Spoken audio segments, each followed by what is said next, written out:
We're now recording. Yes. Okay. And All this right. is for real, right? This is for real. It's recording. Okay. Well, I mean, I'm almost out of coffee.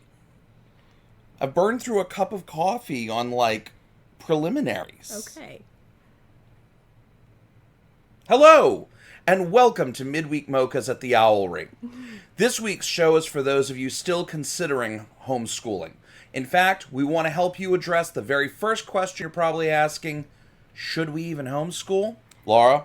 Thank you. It's a really good place to start, and everyone asks it at a different place. Some people it's kids getting ready for kindergarten. For some people, they've maybe had children in school for a few years, and they're now making the question. I'm not sure that this is really where we want to go, and is this an option we want to go with? We started a little earlier, if I recall correctly. I think we were getting ready to go to a homecoming dance. We weren't even actually dating at the time. Yeah, we weren't even dating. No.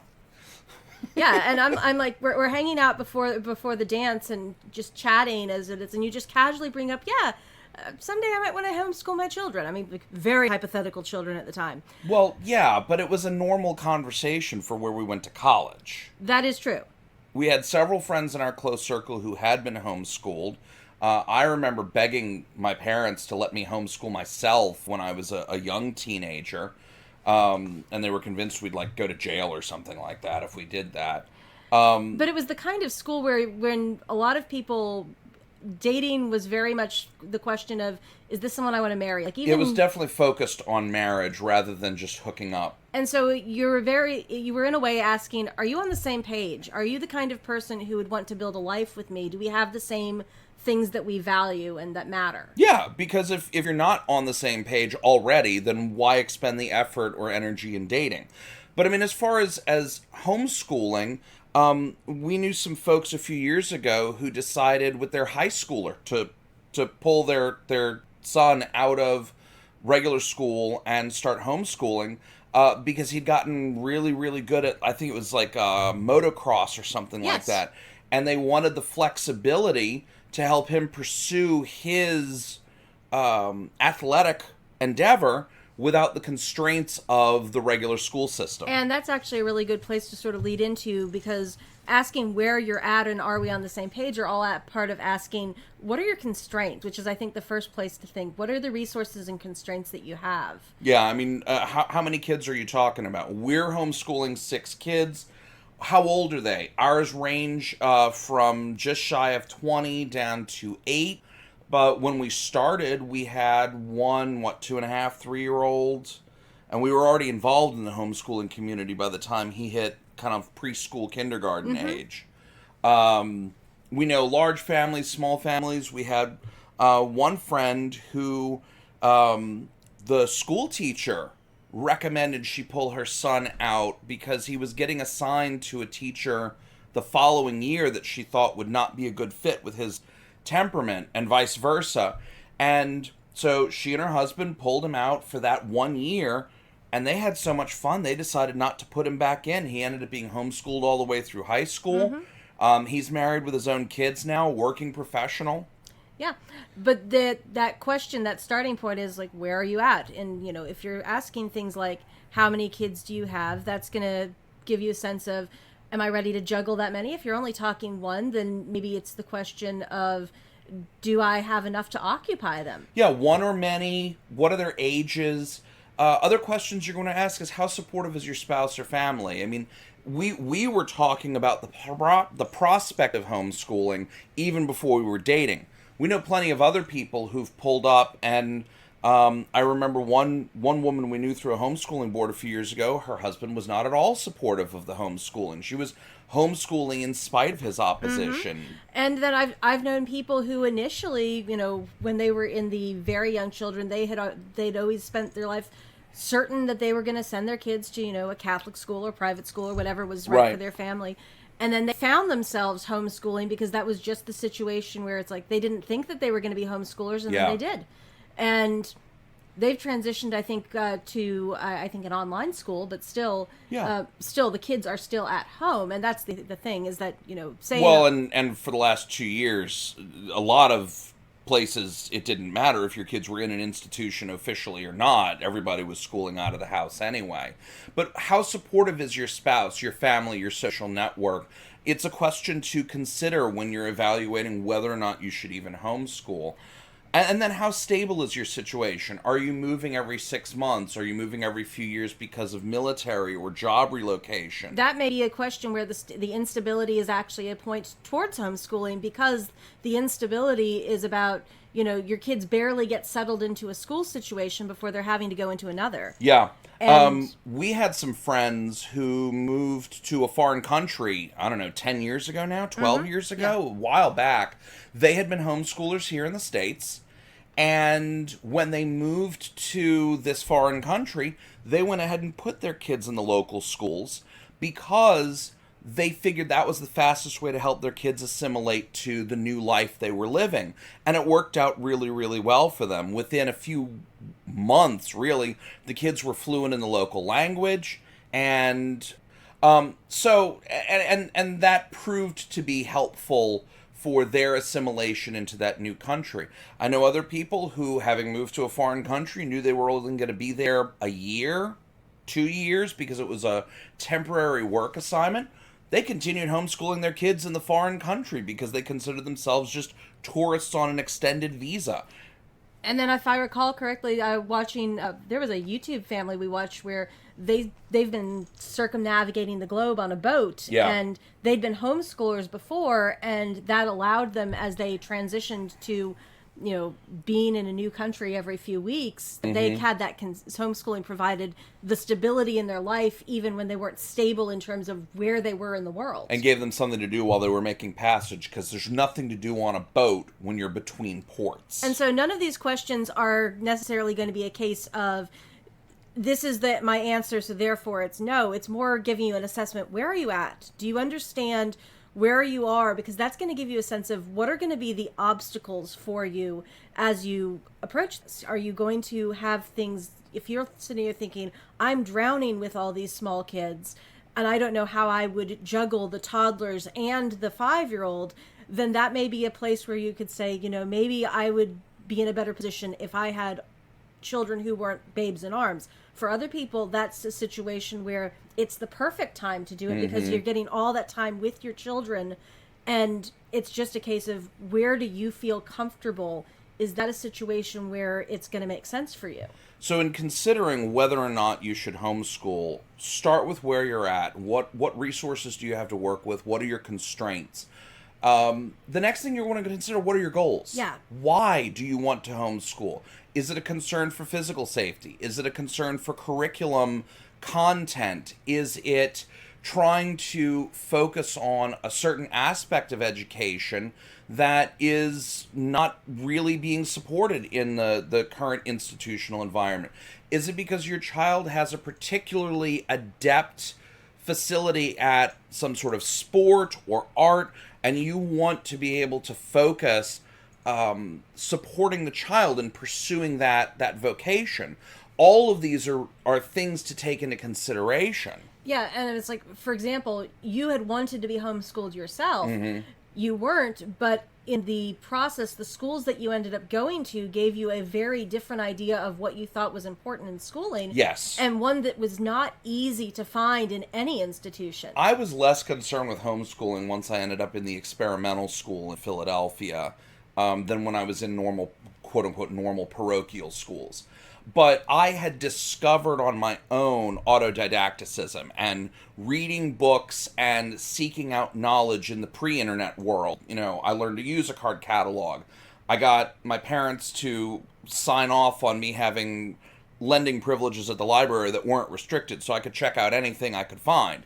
And I read through everything I could find. I remember being a little kid, and my mother was working as a nurse. She'd been through nursing school. I would take her nursing school texts and down off the shelf and try and figure them out. I was a really weird child. And so even though I was stuck in an institutional school for the most part, there was a strong element of autodidacticism that informed what I brought to the table and what I had to offer. And so as we were thinking, what were our particular goals? you already knew that there were things like making sure there's plenty of time for independent reading so Yes. that personal interests can be pursued. Independent reading was a big one. Board games. Board games are a huge one. And that was one that the experimental school actually did give you a hint, because playing games like Civ, Avalon Hill Civilization. that was an part advanced of your civilization. that was part of your school experience. It was part of my school experience. It wasn't a classroom thing per se, but we had a board set up in the back of the classroom, and a few of us played the game over the course of weeks or months. Every day we would spend another 45 minutes after school ended playing through another turn, and then we'd play an extra couple of hours on a Friday. And that let you know that you wanted board games to be a part of how school was Yes. done. There were elements, again, of... I think that school was where you first got introduced to the Latin language. Yes, I studied Latin there. I was introduced to Greek and Latin literature. And one of our friends in college, who happened to also be homeschooled until college, she was studying Latin Yes. and particularly how to teach Latin, and that's where you discovered living Latin. Mm-hmm. And so that was one of those things that by the time you're like, that's what I want to do with my kids. We're going to speak Latin. Yeah. Yeah. And we actually do. Not as much as I'd like. Not as much as you'd like, but we Because do. I have a day job. Yeah. But the point is that you knew that you wanted that to be an aspect of school. Right. And that was a goal. And that informed part of, like, we're not going to find that many schools in the entire country that are doing living Latin and board games and all of these other things. You knew that homeschooling was going to be the way that you were going to achieve Right. those educational goals. Right, it offered those opportunities. So what were some of the whys you had? Why were you open to it?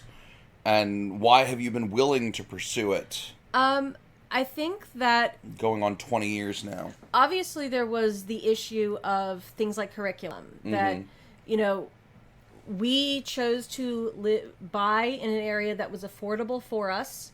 And that doesn't necessarily mean that we bought in an area where we thought that the school district was fantastic. Right. And so that was a concern. And just, it's difficult to find a school that has a curriculum that you love, and, getting the intersection of that with convenience of location and affordability and trying to get all of those things in one place. Mm-hmm. And then my own experience in school, I was bullied. I mean, not in a physical way, but just sort of in that Mean Girls kind of way where people made it awful to be around because you were the odd kid out. And that experience, it's like, that detracted from school. I loved learning. I didn't love being in classes. Part of how I convinced my parents to let me take up martial arts was that I got jumped by a bunch of my classmates in the first parochial school I went to when I moved to Philadelphia in 6th grade, and their explanation was, well, I could read, and that meant I had no place in their social circle. Yeah, and I mean, it's school is not particularly a place where people are accepting of people who are different. Well, no, the whole point of a school is to beat the differences out of people and manufacture an industrially produced uniform product. And so for me, I was like, different might mean you're the weird kid who actually likes learning. Mm-hmm. And I thought it was a tragedy that if you had a kid who actually had fallen in love with subjects and wanted to run as far and fast with it as they could, that the entire environment was against that. Right, because even with a supportive teacher, they still have to teach the curriculum. It's even worse now with the emphasis on standardized testing. Yeah, and that was actually, even as I was getting out of high school, it was moving that way. Yeah. There was a lot more standardized testing, and all of the folks that I know who are teachers, one of their biggest complaints, because there are some good teachers out there, and every single one of us, like, the problem is that we have to teach the test. Right. And so it detracts from the ability to teach and teach the subject areas they love. Yeah, and it's interesting because there are you can easily come up with a host of negative reasons. One of the best questions I was ever asked in a job interview by one of the best bosses I ever had was, what are you running from and what are you running to? And I think that's the thing, is that, obviously, if one wants to say, running away from bullying and all of that. But there was also, I was charmed by the Living Latin thing. Right. Because that was one It is quixotic and bizarre. Oh, very. Very. And I've done Living Latin weekends. Yeah, I mean, we've actually gone and done workshops and trainings so that we have some greater facility with that than we did coming out of college. And we found teachers and tutors and so who can that was support one that of those as well. things I fell in love with that. That was, that's fun. And it's not something that you're easily going to find. So that was something that, made me stick with it. That even on the days when I'm like, I hate this, why on earth am I doing this to myself? And then the children come along and go, Ecce textrix parva subi vid fistulum. Yeah, itsy bitsy spider in Latin is that'll turn a frown upside down any day. Oh, yes. And that's the things that keep you going, is when you realize it's like, no, I actually am moving toward my goal. I'm teaching my kids Latin. I'm doing these things. I'm setting aside a day of the week where we can go out of the house and go on adventures. And whether it's to a local park or to one of the state parks nearby or the zoo or the aquarium or what have you. That those aspects of things I wanted to give them, I'm actually doing. Yeah. And when I can sit back, it's like, oh, hey, look at this thing that they've done, and I've managed to successfully teach another child to read, or their algebra's making sense and you're seeing the puzzle pieces connect. Those are the moments that's like, yes, the goals are being met. And those goals are part of what help you both say, is homeschooling right for you? And as you then begin to say, okay, how am I going to do this? You know what you're teaching toward. Yeah, so you want to evaluate why you want to homeschool and what do you hope to achieve by it. So that you can determine, what is the why that's going to carry you through the hard days. Because I don't care how good you are, I don't care how good a curriculum you purchase, you're going to have days that just suck. Yeah. That's true of anything, whether you're building a business, whether you work for an employer, whether you are just normal parenting. There are great days and there are really shitty days. And so, you deal with it. But why? Why are you doing this is another point to consider. So you understand where you're coming from, what's your starting point, and what are you hoping to achieve? What are your goals? And what's the why supporting those goals? And that brings us to our third point. How can we help? How can we help you? We've been doing this for 20 years. We've been doing this about 20 years now.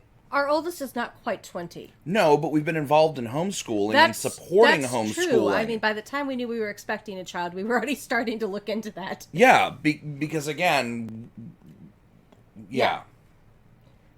So, yeah, I mean, our oldest is coming up on 20 and has finally decided he wants to go to college. So he's putting together that whole application process thing. And all the way at the other end, we've got, an 8-year-old he's learning to read, he's learning to write, he's learning to tell stories and sing songs. Everybody in between plays games and they listen to audiobooks, they read good books, we talk about those constantly. So we have a lot of practical experience with how do you do this? And we've also had a lot of friends come to us over the years and say, help us out. And we'd like to be able to help you. Yeah.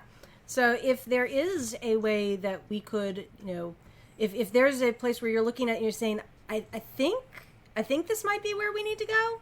If asking those questions for yourself, you're saying, okay, how do I parse through all of this information? And it is a lot of information. It can be very overwhelming. We'd like to be trail guides for you if you're interested.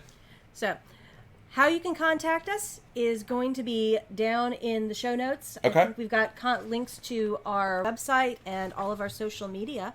And so if you'd like to have a conversation with us about if there's a way that we can help, you can contact us through that. Does that wrap us up for about this week? That wraps us up for this week. Excellent. So any questions that you have, go ahead and leave us a message in the comments. You can contact us through email or through social media.